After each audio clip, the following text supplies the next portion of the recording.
మరి వే2 news conclave గురించి, వే2 news గురించి మీ అమూల్యమైన సమయాన్ని కేటాయించి ఇచ్చేశారు. మీ అభిప్రాయాన్ని చెప్పవలసిందిగా రిక్వెస్ట్ చేస్తాను. సమాజంలో వస్తున్న మార్పుకు వే2 న్యూస్ సంకేతం. ఒకప్పుడు ప్రింట్ మీడియా 24 గంటలకు ఉండేది. ఒక వార్త అనేది సంఘటన జరిగితే 24 గంటల తర్వాతనే వార్త కింద మనకు ప్రచురణ జరిగేది ప్రింట్ మీడియా ఉన్నప్పుడు. ఆ తర్వాత ఎలక్ట్రానిక్ మీడియా వచ్చింది, దూరదర్శన్ ఇవన్నీ కూడా పొద్దుగాల 7 గంటలకు 9 గంటలకు, మధ్యాహ్నం ఒకసారి, రాత్రికి 7 గంటలకు ఒకసారి. సో ప్రతి 5-6 గంటలకు ఒకసారి ఉండేది. అక్కడి నుంచి మార్పు వచ్చినప్పుడు ప్రతి 1 అవర్కి ఒక న్యూస్ వచ్చింది. ఆ తర్వాత స్లోగా తగ్గుకుంటూ వచ్చి 1 మినిట్కి వచ్చింది. ఇప్పుడు ఎవ్రీ సెకండ్ ఒక కొత్త న్యూస్ వస్తుంది. ఆ ఎవ్రీ సెకండ్ న్యూస్ క్రియేటరే వే2 న్యూస్. సో అది సమాజంలో వస్తున్న మార్పు, ప్రజల ఆసక్తి, వీటి అన్నిటినీ క్రోడీకరిస్తే వే2 న్యూస్ మీరు ఇంకా బాగా అభివృద్ధి చెందాలి. కాకపోతే నా సూచన ఒక్కటే, బయాస్డ్గా ఉండకండి, బ్యాలెన్స్డ్గా ఉండండి. ఇష్యూ మీరు ఎప్పుడూ ప్రతిపక్షమే, మీరు అది గుర్తుపెట్టుకోండి. నేను ఎప్పుడు జర్నలిజంని ఎల్లకాలం ప్రతిపక్షంలో ఉండేది ఎవరే అంటే జర్నలిస్టులు, జర్నలిజం అని నేను నమ్ముతా.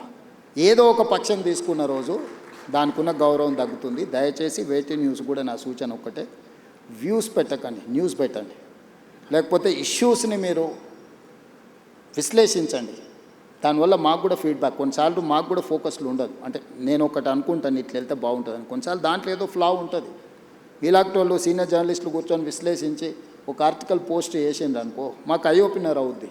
నేను అట్లాంటివి తీసుకోవడానికి నేను పర్సనల్గా ఎప్పుడు వెనక్కి నన్ను పొగడమని నేను ఇన్నేళ్ళలో ఎవరినన్నా, ఇంతమంది జర్నలిస్టులు ఎవరైనా నన్ను పొగిడితే ఏమని ఎప్పుడన్నా అడిగినా, నేను అడగను. నా నేచరే అది కాదు. మీరు పొగడడం వల్ల కూడా దానివల్ల ప్రమాదమే తప్ప ఈజీగా అర్థమైతే ఎదురుగున్నోనికి ఇది పెట్టుబడిదా లేకపోతే పుట్టుబడిదా అని.